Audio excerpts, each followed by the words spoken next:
Welcome to the Great Detectives of Old Time Radio. From Boise, Idaho, this is your host, Adam Graham. If you have a comment, email it to me, box13@greatdetectives.net. Follow us on Twitter at Radio Detectives, and become one of our friends on Facebook, facebook.com/Radio Detectives. Well, before we do get started, I do want to let you know this program is brought to you in part by the financial support of our listeners. And I want to thank Jeff, who became a Patreon supporter at the rookie level of $2 or more a month. You can support the show on a monthly basis at patreon.greatdetectives.net. Also receive some great one-time donations. I want to thank Thomas and also Al so much for their support. And you can support the show on a one-time basis, support.greatdetectives.net. Well, now it's time for today's episode of Dragnet. The original air date on today's program is December the 7th of 1950, and the title is The Big Picture.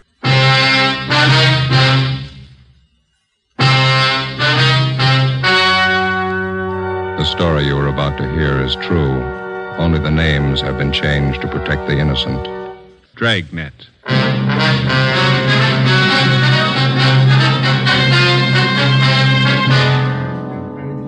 You're a detective sergeant. You're assigned to Juvenile Bureau. A pair of fake talent scouts are at work in your city. Their victims, young girls seeking careers in Hollywood. The criminals are vicious and relentless. Your job, get them.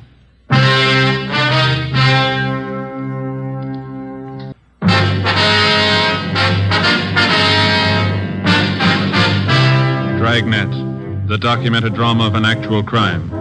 For the next 30 minutes, in cooperation with the Los Angeles Police Department, you will travel step by step on the side of the law through an actual case transcribed from official police files. From beginning to end, from crime to punishment, Dragnet is the story of your police force in action. It was Tuesday, May 7th. It was mild in Los Angeles. We were working the day watch out of Juvenile Bureau. My partner's Ben Romero. The boss is Inspector Bowling, Commander, Juvenile Division. My name's Friday. It was 10:13 a.m. when I got to 1335 Georgia Street, second floor. The squad room. Hi. Hi, Ben. Did you pick up that latest run the stats office made for? No, I don't think they got it ready yet. Notice there in the book it's been ready since yesterday. You were over there. You could have picked it up. Well, yeah. What's the matter with you this morning? Don't you feel good? No, just this stinking cold seems to be settling in my chest. Miserable.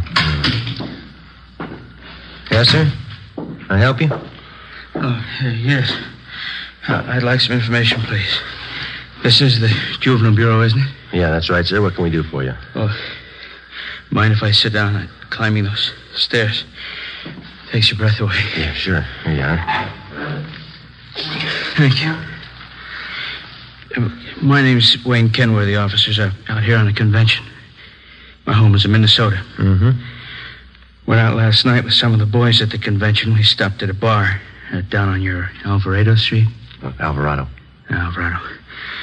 Anyway, we were drinking there, and the bartender got to talking to us. Finally offered us some pictures for sale.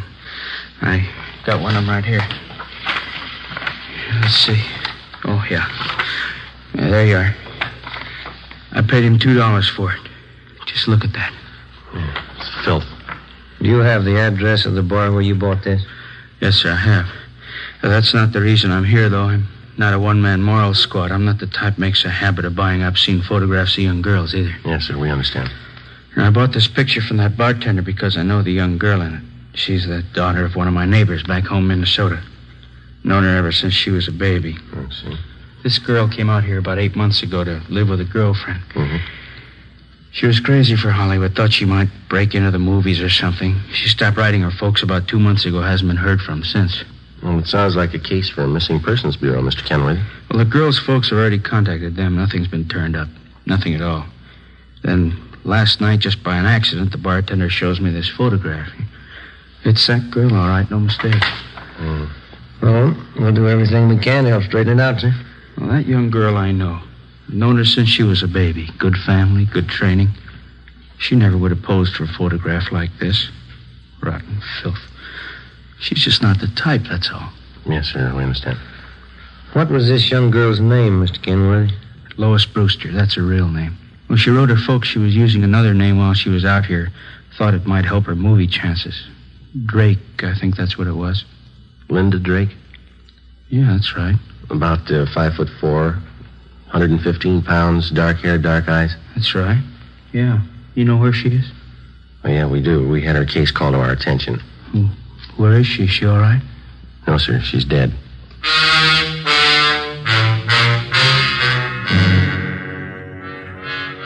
Two days before Mr. Kenworthy walked into Juvenile Bureau, the body of a young girl had been washed up on the shore just below the beach town of Venice. Apparently, she'd taken her own life. The girl was a brunette, attractive, not more than 17 years old. There was no identification on the body except for a rent receipt found in one of the pockets of a cotton jacket that the girl had been wearing. The rent receipt was made out to Linda Drake. It was signed R.L. King, 876 Peoria Avenue. The address was checked out, and R.L. King was found to be the girl's landlady. After identifying the body, she told investigating officers that Lois Brewster, alias Linda Drake, had lived at her rooming house with a girlfriend for about 6 months. The girlfriend's name was Joyce Fowler. The landlady went on to explain that the two girls had moved out about a week before without leaving a forwarding address. The Fowler girl had said that she would call back for any mail that might be delivered to the Peoria Avenue address. There had been no other leads to the dead girl's background or identity until her former neighbor from Minnesota, Mr. Wayne Kenworthy, showed up. Later that day, Ben and I met with Inspector Bowling and briefed him. Dirty, rotten business. I'll buy that. How far have you gotten with it? Check the dead girl's quince with the missing persons bulletin. It's Lois Brewster.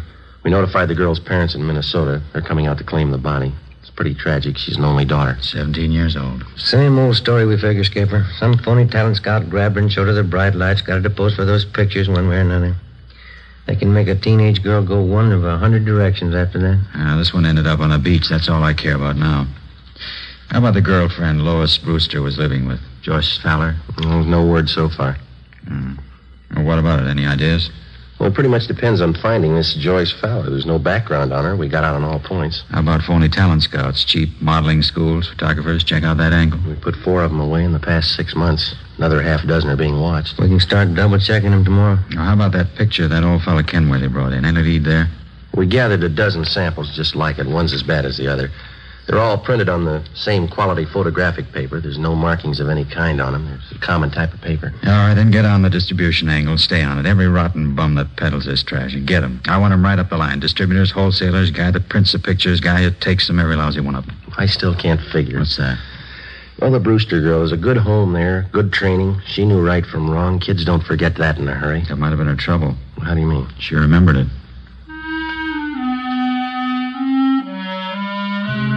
Wednesday, May 8th. 6 teams of men from Juvenile Division, working in conjunction with the Detective Bureau, started the drive against the obscene literature and photography traffic. Within 2 weeks, more than a dozen wholesalers, distributors, and small-time peddlers had been apprehended and were awaiting prosecution. But we still had failed to uncover any new leads in the Lois Brewster case. The roommate, Joyce Fowler, the all-important witness in the case, was still missing. No trace of her. The dead girl's parents arrived in the city, claimed the body, and took it back to Minnesota for burial. The drive continued. Another week passed. On May 29th, on a tip from a usually reliable informant, Ben and I checked out a small photographic studio on Sunset Boulevard, operated by an Emil Joseph Martin. He was sullen and uncooperative. We checked through his files. Just what I told you. A few special shots I keep filed away just for laughs. Once in a while, a friend drops in. I print one of them up for him. Yeah. Hold that one up to the light. Some of them are nice-looking dolls, huh? I print one up for my friends once in a while. What kind of friends do you have? What? How about this negative here, Martin? Do you mind printing this one up for us now? Sure, officer. My compliments. How many copies you want? One's enough. If you say so. Let's see. Yeah, one of the best. I'll print it up right now. This way.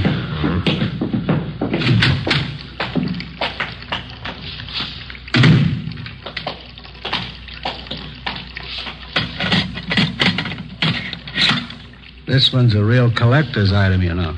Is that right? A friend of mine got me the negative. $100 it cost me. Worth it, though.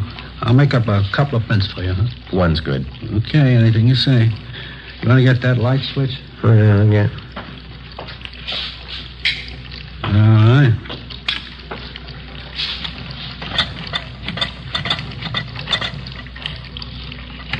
Yeah, beautiful negative. Yeah, you picked a good one, all right. Yeah, get the paper in here.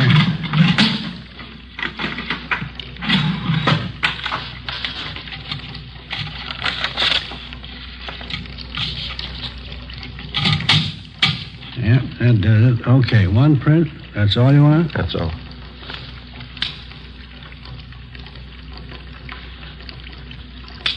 Okay, let's put it in the soup.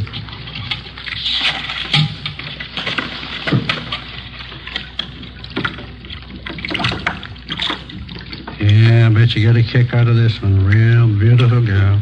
How'd you happen to get a hold of this negative? You take the picture? No, a friend of mine got it for me. He cost me a C-note. There we go. Put it in the stubber.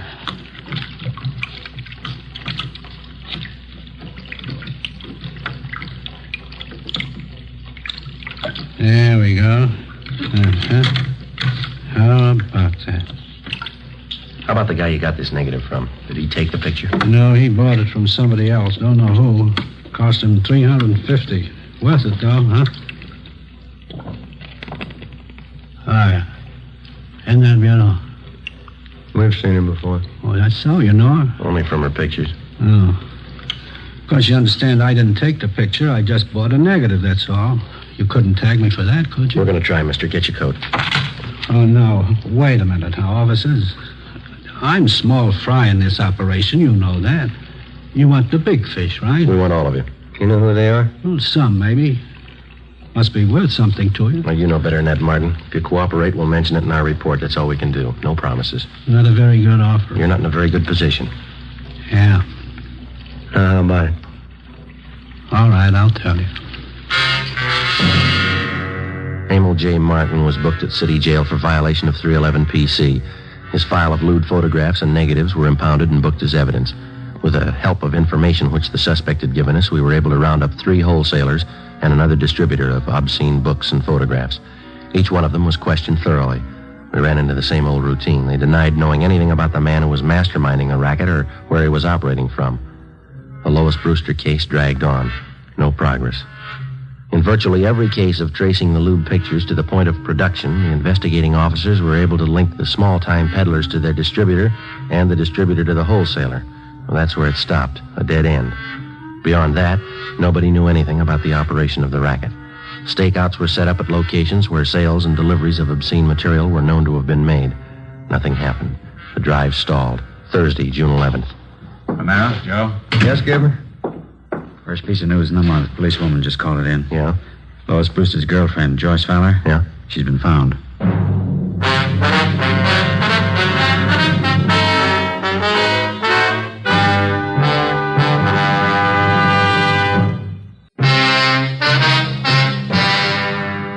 Like most organized crime, the traffic in obscene literature and photographs is a racket jealously guarded because of its heavy profit. It's nationwide, and every year it nets millions of dollars for underworld promoters and their employees. As an organized business, it's one of the most vicious and insidious rackets that exists today, despite the fact that many citizens regard it lightly. Thursday, June 11th, 10 a.m., Ben and I met with policewoman Paula Johnson. She told us that the previous evening, Joyce Fowler, the girl Lois Brewster had been living with, had gotten into a brawl with an unidentified man at a bar on Sunset Boulevard. Police officers arriving at the scene identified her as the missing girl and handed her over to juvenile authorities. At 10:30 a.m., Joyce Fowler was brought to the interrogation room. She was a tall brunette, fairly attractive. She looked older than her age. Together with policewoman Paula Johnson, Ben and I questioned her. I was out on a date with this man. We were sitting at the bar, and he started saying things I didn't like. What a row, that's all. The man seemed quite a bit older than you, Joyce. Was he a good friend of yours? Friend. He was about 50, I guess. I thought he was all right. He wasn't. How old are you, Joyce? 21. We've checked your background, Joyce. You might as well tell the truth. All right, I'm 17. I'll be 18 next week. Look, can't I go get an aspirin? I've got a terrible headache. I got some in my locker. Be right back. Okay. I still don't know why I'm here. What do you want to know? Well, you were a good friend of Lois Brewster's. You lived with her, is that right? Is that why I'm here? It's one of the reasons. Lois spent 8 months out here before her death. As far as these officers know, you lived with her during those 8 months. We want to find out what happened to her. We want to find out what's happening to you. Nothing's happening to me. I can take care of myself. That's what Lois Brewster thought, Joyce. How about her? You tell us? She didn't know what she was doing. I don't know what happened to her. I'm to blame for bringing her out here, but it's not my fault what happened to her. It's not my fault. Well, whose fault is it? All of them. The whole rotten, dirty bunch of them. Here's your aspirin. The 2 of them be enough? Thanks. I'll get some water.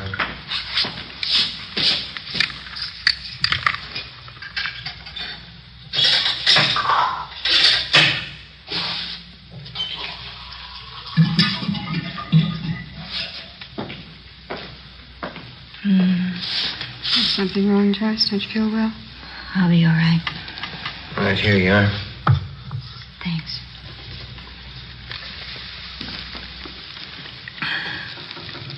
I don't remember too well how it started. Lois came out to Hollywood to live with me for 6 months, you know. Yeah, we know. We tried to get modeling jobs, bit parts in the movies. We didn't have much luck. We had to eat, pay the rent. So we took jobs as waitresses at a drive-in place out on Santa Monica Boulevard. Are you still working there? No, we were only there 2 weeks, and we got this other job. That's when it started. And what was that? One day, these 2 men drove in with a brand new Cadillac, ordered a couple of Cokes. I could tell they were watching us, Lois and me. When they were leaving, they gave me a card. They said they were talent scouts. They asked us to come to their offices for interviews. You still have the card they gave you? No, I looked for it once. Guess I lost it. Mm-hmm. Would you go on, please? The older fellow's name was Fred Ramus. Other one was Mr. Gilbert. They were both very nice. We didn't think anything was wrong. Didn't you go for the interview? Yes, Lois and I both went. They talked to us a lot, had us read out of a script and walk up and down. They said both of us showed a lot of promise. They said they wanted to be our agents, so we signed a paper. Fred Ramus told us he'd see we got a break. Mm-hmm. Did either of them ever arrange any legitimate interviews for you? I mean, with the movie studios, radio, television, anything like that? No. They took us out quite a bit, restaurants, nightclubs. Told us we had to be seen around town first. Had to show us off to the producers, all the important movie people. Both of them were very nice. Did you keep on working at the drive-in? No, they had me and Lois quit the job. They said it wouldn't look right. We still had to eat. We still had to pay our rent. That's when they brought up the idea of the pictures. What pictures do you mean, Joyce? I'm sorry. Could I have some more water, please? Oh, yeah? Fred Ramus and Mr. Gilbert took us out to a big nightclub one night. Fred told us that if Lois and I had some good pictures taken of ourselves, he could show them around and get us jobs as models. That is, till we got a break in the movies. Here you are. Thanks. Mm-hmm. Up to that time, how long had you known these 2 men? About a month and a half. I didn't see anything wrong in it, so Lois and I went to this photographer's studio with Mr. Ramus, and we had our portraits taken. Regular pictures. Oh, excuse me, Joyce. Did both of these men know how old you girls were? We told them the truth. We were both 17. Mm-hmm. And what happened after that? Mr. Ramus came back and said he'd found an advertising agency that wanted to buy pictures of Lois and me. He said we'd get $20 apiece every time we posed. For portraits? No, for posing in bathing suits, pajamas, things like that. They were supposed to be for magazine ads. In about a week, he brought us to his office and said the agency wanted us to pose without clothes, without anything. He said he'd pay us $40 for that. Oh, go on, George. They showed us lots of pictures of models like that. They talked about it all the time. We kept saying no, both of us, Lois and I. Did you ever agree to pose for the kind of pictures they wanted? You can't agree to something you don't know about. I don't know how it happened, but it did. Mr. Gilbert and Fred Ramus, they kept taking us out. We used to drink quite a bit with them. Went on for weeks, I guess. One night there was a big party. We drank. Lois and I got separated. I still don't know what happened. I see. Next morning, we both woke up with headaches. Fred Ramus came and showed us the pictures. I felt dirty all over. I don't know how it happened, I swear it. Lois began to cry. I hit Mr. Amos. I slapped him. What does Mr. Amos tell you? He pretended to be very nice about it. Said he'd pay us well if we go on posing for pictures, the kind he wanted. If we didn't, he said he'd wreck any chance we might have in Hollywood. Said he'd see that the pictures got out. Threatened to send copies to our families, our friends back home. Didn't you think of going to the police? We talked about it. We were afraid of the publicity, the newspapers. We just kept going on, doing what he said. It's like a nightmare. Kept getting worse. We kept getting in deeper. Sergeant, you have that envelope? Yeah. Yeah.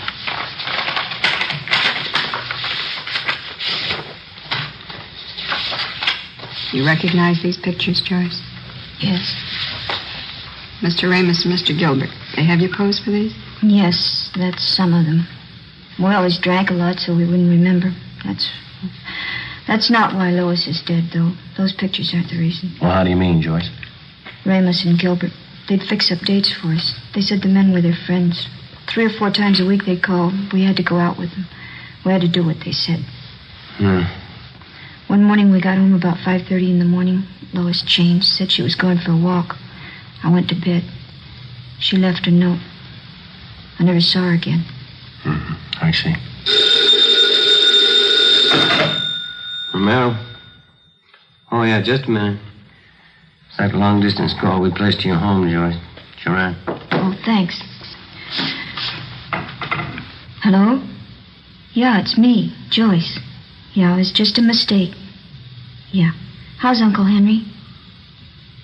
Swell. No, it's all right. Don't you worry. Yeah, all right. I'll write you tomorrow. Yeah, bye. Thanks for placing the call, Sergeant.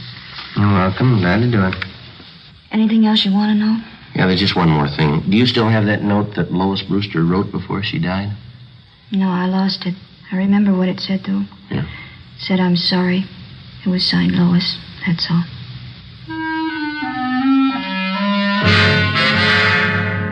Joyce Fowler supplied us with the addresses of Fred Ramos and his partner, Gilbert. She gave us all the names and addresses of all their friends and employees that she knew of. She also pointed out their offices and base of operations. Inspector Bowling ordered an immediate investigation into the background and business activities of both men.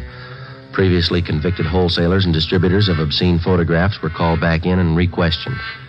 We finally completed the missing link in the supply line from the peddler to the producer. 5 former workers for Ramos and Gilbert fingered them as head men controlling the racket. Their offices and studios were raided and their files seized as evidence. On June 18th, Fred Ramos and his partner, Harold Gilbert, were placed under arrest. What's the pitch, Sergeant? What's this all about? I think you know Mr. Ramos. Oh, you can't tag me on those pictures. You want to get your hat? It's artwork, legitimate artwork. My lawyer can prove that. He better be good. You bet he is. You know, I'm kind of surprised at you cops taking the word of somebody like that Fowler girl. She doesn't know what she's talking about. She's a psycho. Is that right? Why, sure. I tried to do something with her and that girlfriend of hers. I even signed up as her agent. They were hopeless. You've got quite a stack of negatives here. Pictures of both of them, 17-year-olds. They're just candid shots, you know. Spicy for my private collection. There's nothing wrong in that. I figured I'd give the girls a break, let them earn a few bucks. Yeah? Look, I couldn't have treated those girls better. I took them around, showed them the town. Both psychos. I never did trust them. Well, that's the big difference, Ramos. Huh? They trusted you.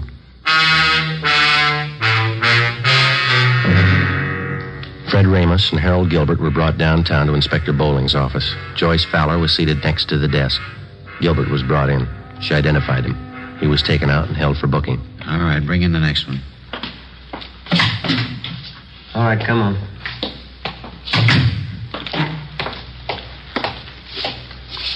Yeah? Can you identify this man, Miss Fowler? Yes, he's Fred Ramos. What's the trouble, Joyce? Weren't you satisfied with what I was paying you? Could have settled this between ourselves. If you had any beef, you could have come to me. You're lucky, Fred. I'd kill you now if I could. Okay, Joyce, Well, come you're on now, crazy. sit down. All right, Sloan, take him out. Joyce, sit down. Come on, sit down. Be back in a minute, Joe. All right.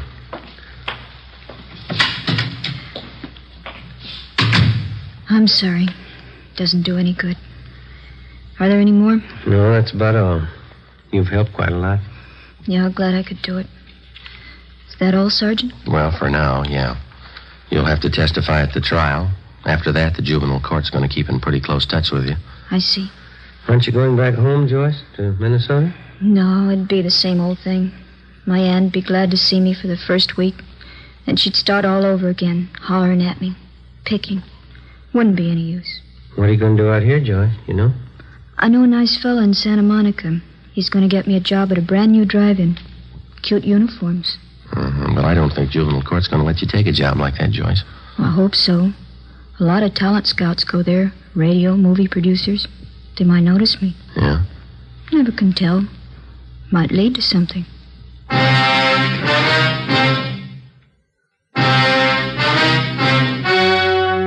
The story you have just heard was true. Only the names were changed to protect the innocent. On October 4th, trial was held in Superior Court, Department 91, City and County of Los Angeles, State of California. In a moment, the results of that trial.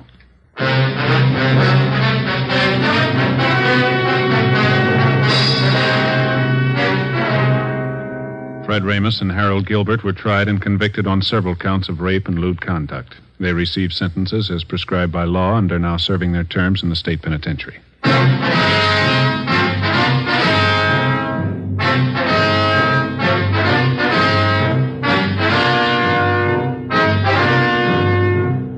You have just heard Dragnet, a series of authentic cases from official files.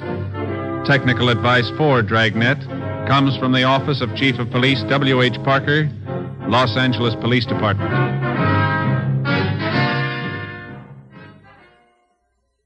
This is Bob Hope. Can we steal a second? Don't forget to give Crosby for Christmas, with Bing as Papa Santa Claus. See you Tuesday.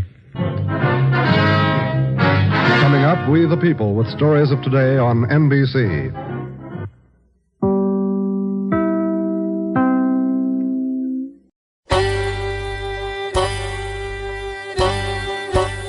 Hi, this is Andrew from OTRWesterns.com. I wanted to invite you to come take a look at our site. We stream live OTR Westerns 24 hours a day, 7 days a week, along with putting out podcasts of old-time radio westerns. Check us out at OTRWesterns.com. You're listening to The Great Detectives of Old Time Radio with Adam Graham. Now let's get back into the show.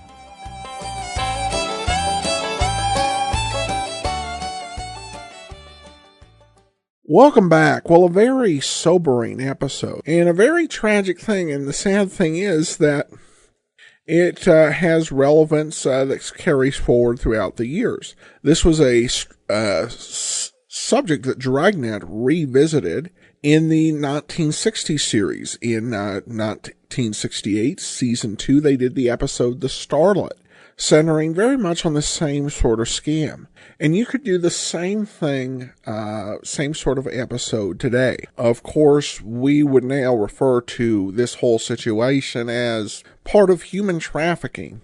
It's a huge problem that has in many ways intensified as the years go on. It is kind of fascinating to hear the way that people who were participating in this in the 1950s tried to justify it. Overall, this was a very well done episode, and I think that just like with the Big Betty, they really brought home the real ugliness of a crime that people might just think is harmless. And clearly Friday and Romero are fairly outraged and just everything they can to hold their professional composure together. I mean, in that first scene too, where the guy visiting from out of town talked about the picture and recognized it and asked about her and was concerned about her, and then you just get that she's dead. It was utterly tragic and really set the tone for the entire piece. All right, well, that will do it for today. Join us back here tomorrow as we celebrate 1,750 episodes, and we're going to bring you a series for which there's only one episode in existence, so be sure and listen to that. In the meantime, send your comments to box13@greatdetectives.net. Follow us on Twitter at Radio Detectives and become one